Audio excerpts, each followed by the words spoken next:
Hey guys, welcome back to the channel. My name is Mason, and this is Mason Day at Music. And it's been a long time since I've done anything on this channel, to be honest, because I've just been working on my other channel, Made-san in Japan. So if you want to catch up with me there, I'm making videos on there. But today, instead of music, I kind of wanted to go back to Behind the Music series. And if for those of you who know, you know that I am the not exclusive, but I am the main mixer for Minority 905. And I do their covers, and I used to produce them for the first two records, and we've been working together ever since. And if you know the Green Day medley, Sum 41 medley, all that fun stuff, this is the place to be if you want to know behind the scenes of how their covers are made. So basically, today we're just going to go over their latest song that they covered, which was Father of All by Green Day, the new song, of course. We have to get it out super quick. And yeah, I pretty much just want to show you what went behind it all and how we get that sound. Maybe in the future, if I still have these sessions, I'm not sure if I still do because space is a commodity here. Maybe we'll do one of the medleys if I have them. But anyway, let's go ahead and get started here. And the first thing I want to talk about right now is let's listen to the song in full first, as per usual.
And the computer can't handle it because that's how it is.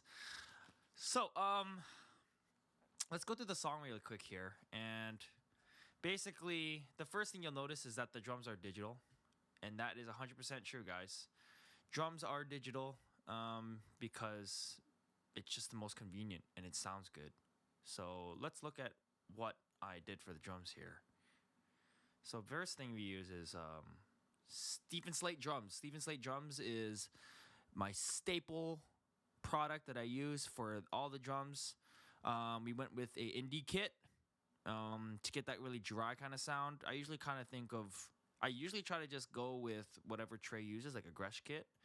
and a tama snare. But this particular record had a different kind of sound. So let's go break down the drums really quick here, and we can solo this.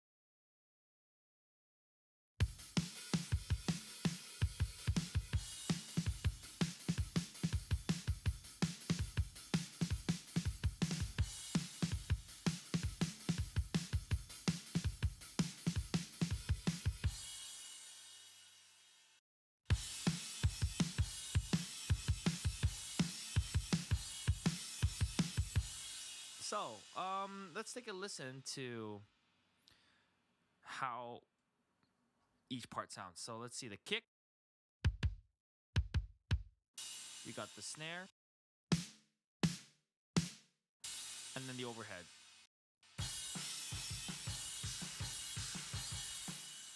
That's one of the reasons I really like the Slate is because they have the overheads with the snare and all of the body kit, the body. So that's what I like about it the most. So basically, for the entire kit, I had to kind of make the sound a little bit more mono because it wasn't as stereo as it is in the original track here, which we have here, which I always listen to when I'm doing these covers. Then we have the tape machine that I put on here to get that really raw sound because I really went into the mind of Billy Joel and I know how he likes to make records sound like actual shit these days. So I just cranked this up. Sorry, let me solo these drums.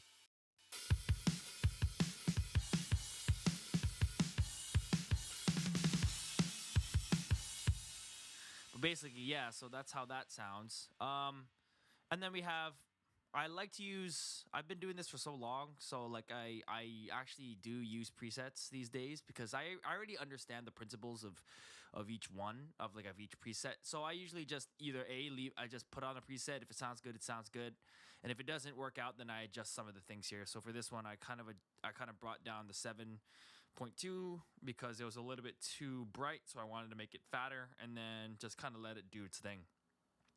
Oh, I also added the FG Bomber, which is like a kind of compression saturation kind of tool, and it kind of gave the drums a little bit more oomph, which is what I kind of wanted. So let's listen to the drums without the the bomber.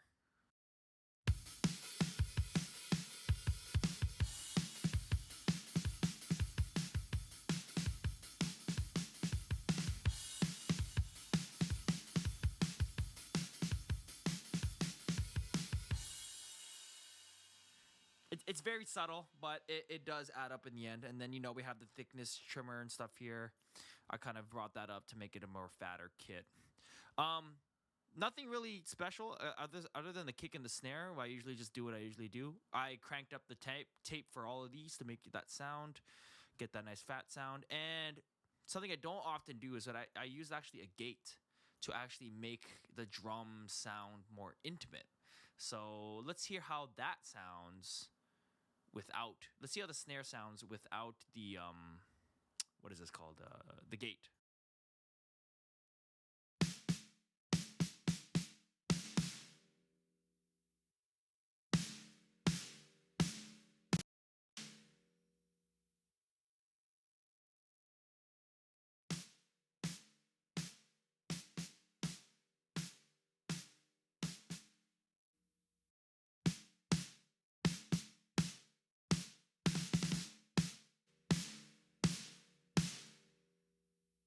So if we take off the snare sound, you're gonna hear that it's a lot different.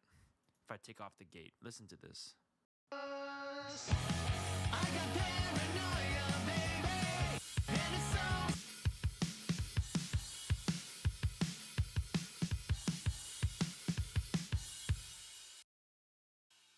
So I really wanted to get rid of that long decay that it had, which makes it sound big, which is not what it called for this song. So also the kick drum had the same thing going on because the kick would resonate a lot. So if I listen to this real quick.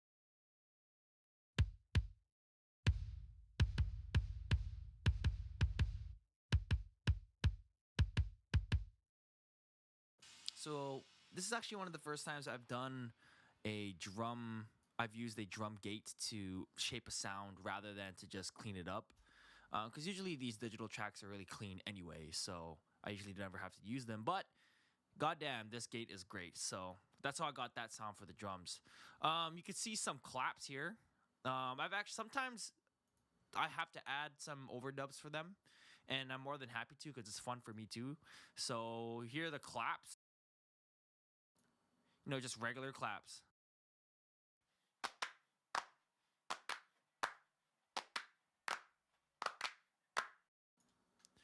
Really depends on the distance of how you record them. So if I record them close, you get a more intimate, clappy kind of sound. And if you record them far away, you get more of the echo. And for this song, it was more about that clappy, kind of just really close kind of sound. So I went for that. The bass. Struggled for a while to get the right sound for a bass for a long time. But with the new overloud on the Slate, I was actually able to get the bass sound that I wanted. So if this is gonna open right here, yes. So I know that what's his face, Mike uses like his own Fender Bassman thing. So I found a similar one here, Bass 959, and it sounds hella good. So let's listen to this.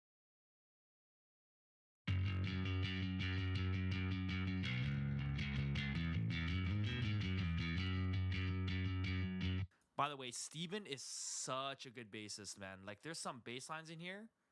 If I can find one, it's like hella good. I was like, what? I think it's right here.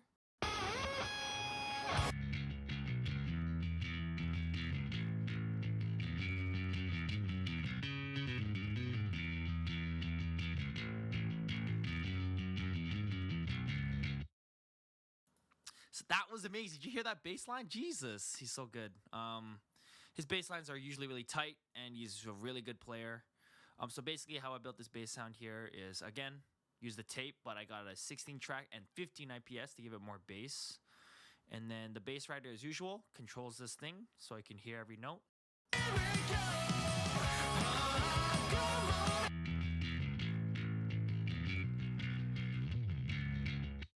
Sorry, I'm just doing this off the cuff, guys, because this is the first time recording on my PC. Anyway, so then how I made this sound here is I wanted to, again, think like Billy Joe. I need the record to sound like shit. So basically, I just used my regular strip. I just cut out, the resonance in his bass, his particular bass, Steven's bass. Cut out around here, around 700, and the lower mids. And I brought up the sub, actually. I cut out, it was resonating too much, so I actually cut up to 100, and then I brought up the subs, which might seem counterintuitive, but the curves are different, and it affects the high pass filters, so that's why I did that. I didn't need to add any top because the amp already did that for me. And to give it a little bit more beef, I used the distressor, just the regular preset there, and then, just brought up the saturation.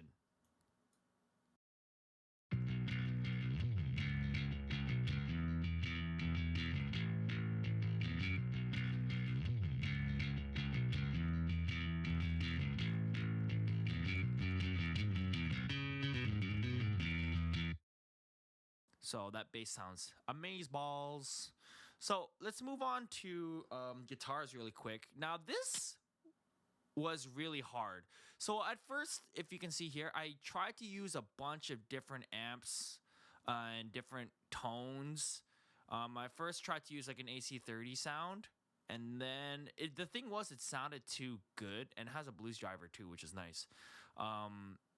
So let's take a look of how that would have sounded. So if I just take this off here and then put on the Slate, let's take a look at how these guitars would have sounded with the AC 130 sound.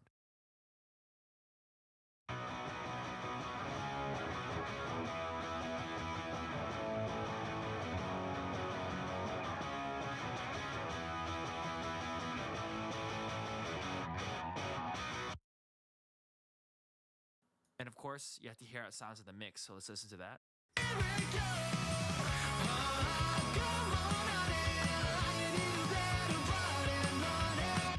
Like, it wasn't bad, but it was too good. So for this record, I know that Billy Joe kind of like recorded it like shit. I don't know, he's into like making records sound like shit for some reason. So I actually just kind of gave up, and I was like, all these are sounding too good. So I literally just booted up like the shittiest sound I could find, and I kind of just brought the mic back to make it sound like crap, because it didn't sound like the regular Marshall stack amps they use. So I had to kind of figure it out. And this is the sound. And oh, sorry, this is the sound in the end. Sorry, I gotta get used to this. Sorry.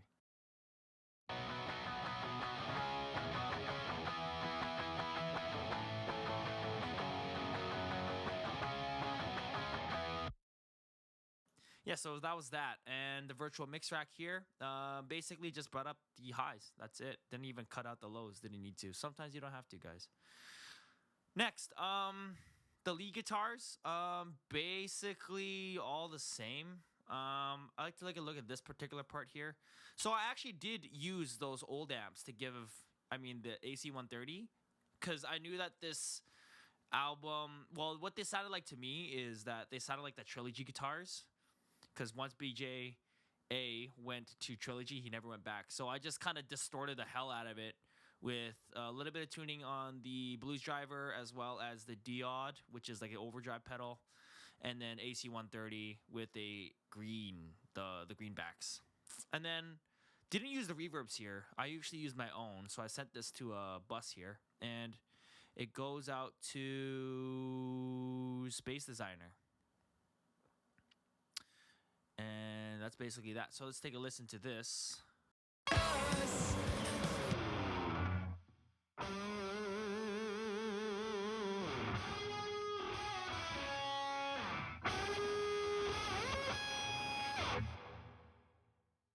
So each guitar actually has a different reverb on it, and that's actually not intentional. It wasn't supposed to be, but hey, it sounded good. So the next piece is obviously the vocals. We have a tambourine track here, which is I put it in there because they didn't record one. So vocals. This is like the thing that everybody's kind of getting cheesed about in this record, but we wanted to make a true to the original copy. For at least this one anyway. And I'll show you how I got these vocals. So let's listen to John's vocals without any effects. So he sends me these, and let's see how they sound with nothing. So let me just, hold on 1 second, guys. Let me just turn all this off. Okay, it's all the way up to here, isn't it? Yeah, it is. Sorry. 1, 2, 3. Okay, here we go. Choking up on the smoke from above. I'm obsessed with the poison in us. What a mess, cause there's no one to trust. Come on, honey. Count your money. What's so funny? So, that's how John sounds without anything. It's pretty solid. Let's take a listen to just the verse by itself. Up to a message of love, choking up on the smoke from above. I'm obsessed with the poison in us. So that's how it sounds. So let's see what I did here. So first we added some tape, drove it, because remember we need the vocals sound like crap. I woke up to a message of love, choking up on the smoke from above. Sorry, I'm gonna monitor myself. Okay, off the cuff anyway. So the next part is we added the vocal effects. So what I did for this is I drove a console into a 1073 pre. And this is the butter of the sound, how you get it to sound with that distortion. It's not just throwing out a distortion plugin, it's actually saturation. So let's take a listen of how it sounds with this. I woke up to a message of love, choking up on the smoke from above. I'm obsessed with the poison in us. What a mess, cause there's no one to trust. So that's part of that sound, but it needed a little bit more. I needed to filter it a little bit more, make it sound smaller. And I can do the filter, but time is of the essence, so I'll just throw on my trusty CLA effects. So with this, I threw on the filter and a little bit of drive. Yeah, like 0 minimum. So let's see how it sounds. I woke up to a message of love, choking up on the smoke from above. I'm obsessed with the poison in us. What a mess, cause there's no one to trust. Let's see how it sounds without the filter in the full song. Sorry, let me just, there we go. I woke up to a message of love, choking up on the smoke from above. Yeah, so it's really different, right? Sorry, I gotta turn these amps back on. I forgot. Okay, so that's that, and that's how we got that vocal sound. And basically from there, they actually had to split these up. So this middle section here is actually, it was actually pretty hard to get. So if I just open all these here, 1, 2, 3, you're gonna see how it's broken down. So basically we have the regular double vocal, but this doesn't have the filter effect. It only has the drive because it is slightly different. And then we have these verbs. So in order to get that one phrase to echo like in the real song, I had to take this piece and basically make it its own track. So let's see how this sounds.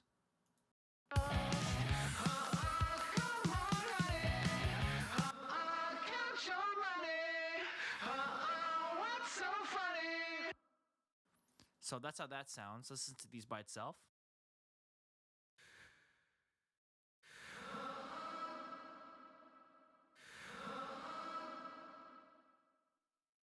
And how I got this sound is with the effects and turning off direct, so it's only the reverb going through. Then I cut off some of the top to give it some more darkness. This extra vocal is actually me singing.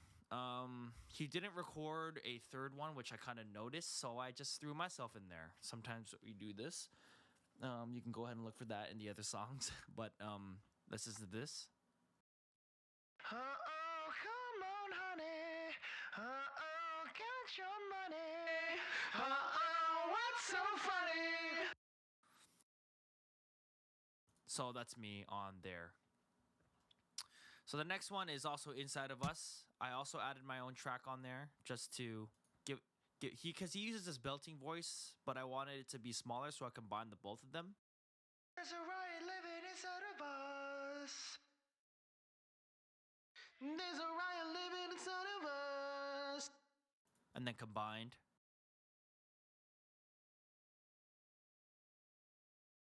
There's a riot living inside of us. So that's that. And you got the chorus vocal. So the chorus vocal is pretty much the same thing, except it doesn't actually have the CLA vocals. I think I took it off. Yeah, I think I used to have them on. Oh no, they are supposed to be on. Oh no, they're not. Sorry. Yeah, these are off, and it's only for the post-chorus. So basically the same thing. It's actually the same thing, but since he has a louder vocal, it drives the preamp more. I got paranoia, baby, and it's so stereo. And then you can hear the post-chorus. This is when it has. I love the CLA vocal a lot, so I kind of just use it to push it a bit, give it some more clarity, and then it gets sent to your mom's house.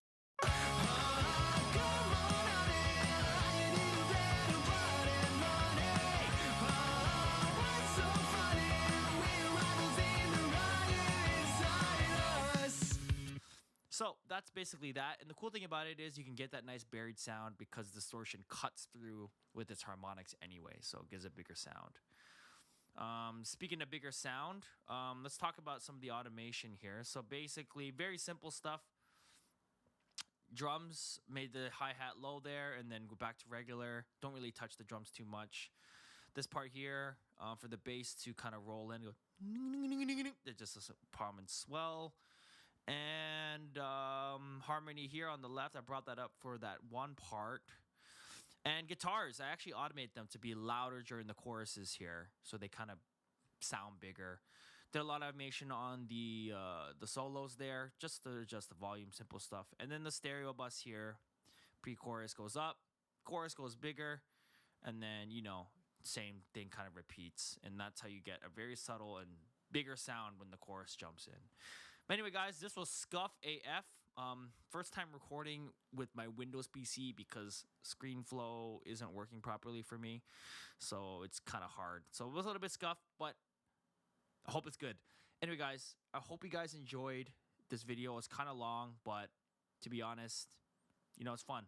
It's supposed to be long and it's supposed to be in-depth. But anyway, guys, thanks for watching. My name is Mason from Mason Day Music. If you like this content, subscribe, all that fun stuff. Support me on my new channel. And maybe we'll do another breakdown. Let me know if you want another breakdown of Minority Even Out of 5 stuff. There's a link to their cover in the description as well as the pinned comment probably. Anyway, guys, thanks for watching. Peace out. A-Town.